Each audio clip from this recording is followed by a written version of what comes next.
how do you want to live your life? Do you want to live your life according to the string of bad scenarios and what could potentially happen based on the proof that you have of something bad, or the good scenarios?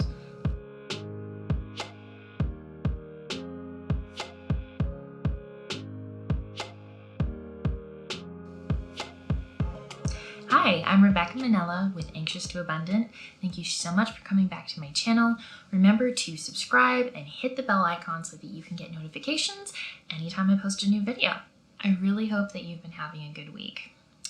This video has kind of been a struggle to make. I was going to talk about abundance and how amazing having an abundant mindset is, and then the week just kind of got shitty. And that sucks because I just had my 10th wedding anniversary, which is really, really awesome. But just a lot of stuff kind of came up over my anniversary weekend that had nothing to do with the amazingness of being married. I really planned on talking about abundance this week and what it's like having an abundant mindset. And then, just as life would have it, I was put to the test to see, if I still truly believe what I believe about abundance. And I can say, yes, I do. But I can also say that having a growth mindset and up-leveling your life and just really getting to be that next level of yourself is really hard, and it can really, really suck sometimes. And I'm just going to kind of share how this past week went. And I hope that you can get something out of it, and hope that you're not alone, especially when you're hitting those glass ceilings or those upper limiting beliefs that you might have as you're up-leveling to become a different version of you, or just trying to make your life better for yourself. So here goes my week. This past weekend, my husband and I just celebrated our 10th wedding anniversary. It's insane. I honestly feel like I've known the guy my whole life, as well as it feels like we literally just started dating like yesterday. So it was overall a fun weekend. It also falls on the September long weekend, so Labor Day. But it was not the anniversary we wanted or really expected to have this year. And kind of sucked, but we learned a lot through it. And, rather than having a getaway, we stayed home and just enjoyed each other's company and got to watch Rings of Power, which that made me really happy. But, we had intended on having a huge getaway, maybe even renewing our vows at some point during this weekend. And none of that happened. And a few other not so cool things happened financially, as in maybe somebody didn't get paid on time, which created some very crappy scenarios. And it really affected me in not such a good way. And I'm not going to speak for my husband, but for me, it really put a downer on our weekend.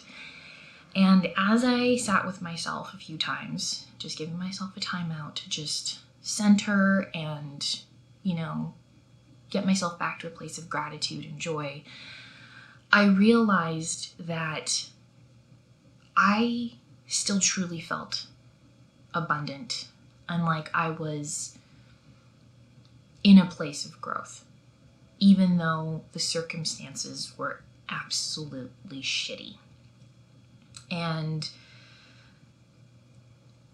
it made me realize that, abundance doesn't always mean money, possessions, experiences.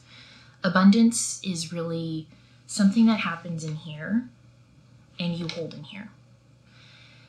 And I think it's important to really get honest about the work that it takes to be an abundant human being, especially somebody who deals with a lot of anxiety. because anxiety trains your brain to view and see the world through eyes of lack and fear, and like you're constantly struggling, but you're never going to get where you want to go.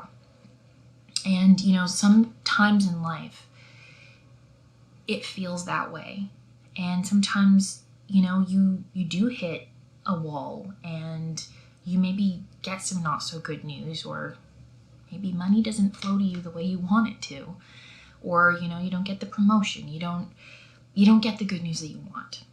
But that is just a moment in time. That is not proof of true lack. That is not proof of you never being able to move forward.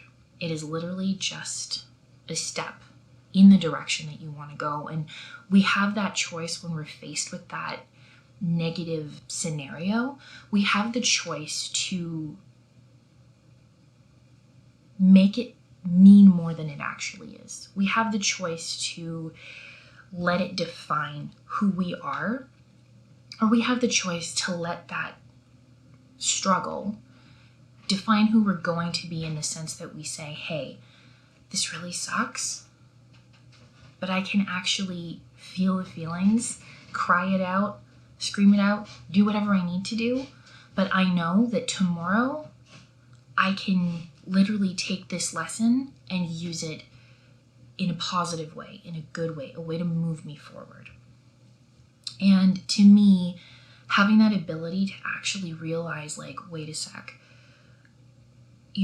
I don't have to be trapped in this mindset and thought process that, what, this bad thing's happening right now.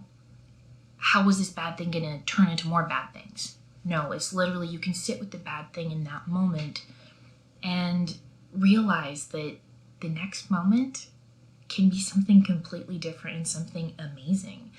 More times than not in my life, when I've been in different scenarios similar to this, it always turns out better than I imagine. And that's not to say that, feel the feelings. It is so important to feel and go through the feelings. But also realize that it always gets better. One thing I always like to say is anxiety is lying to you. And that is the truth. Even today, not everything's in place. Not everything's good or great. And things are, I don't know when they're going to work out.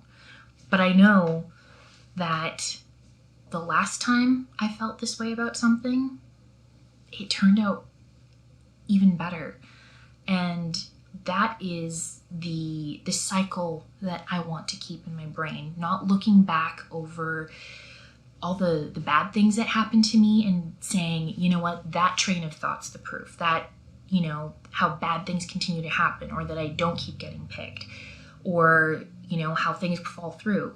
You can choose to let that become your reality by literally just sitting and recounting all the negative things that have happened. But the truth is, that's only one half of the coin.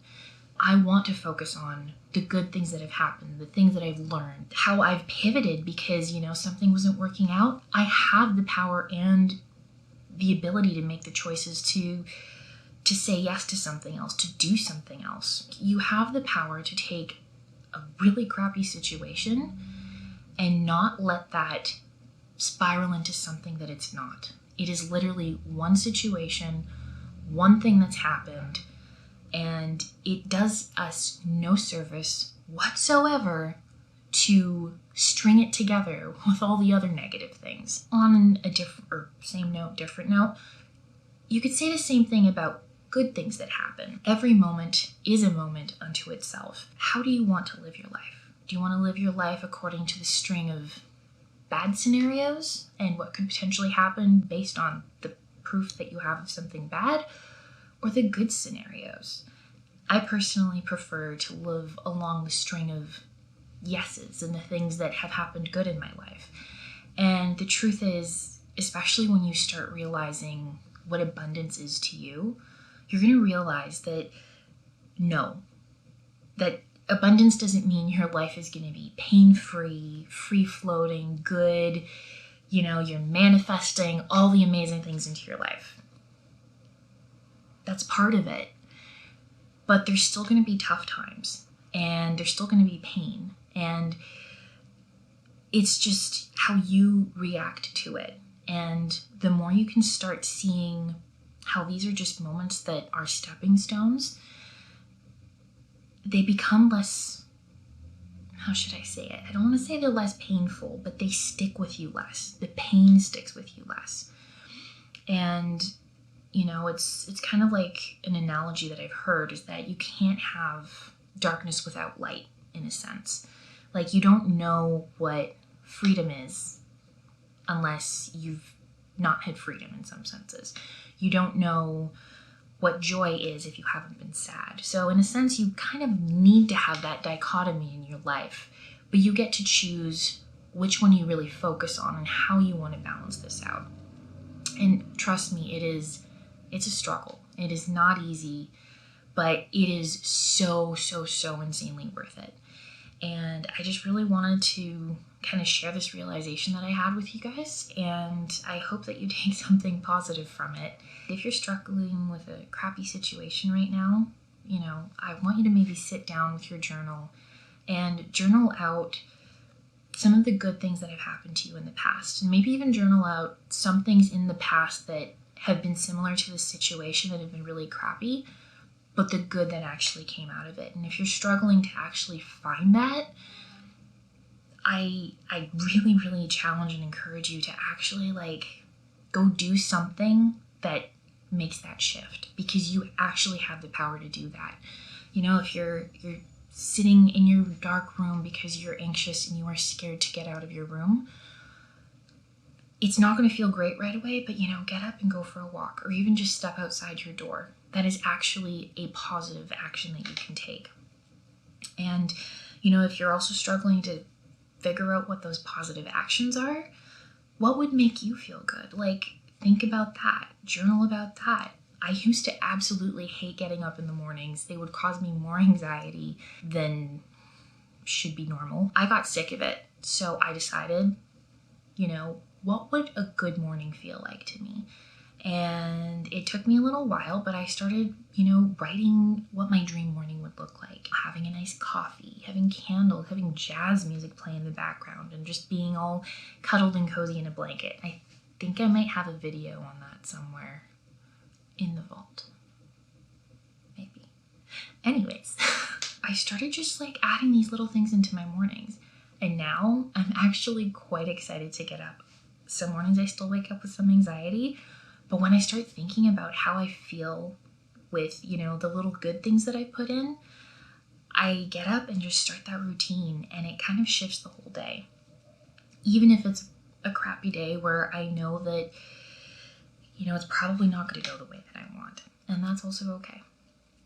So I am sending you so much love. Thank you for hanging out with me this week, and I know that things are just gonna keep getting better, but I also know that, like I said, you need to have that dichotomy, and we get to choose how we want to face the tough days in our lives. I know you got this.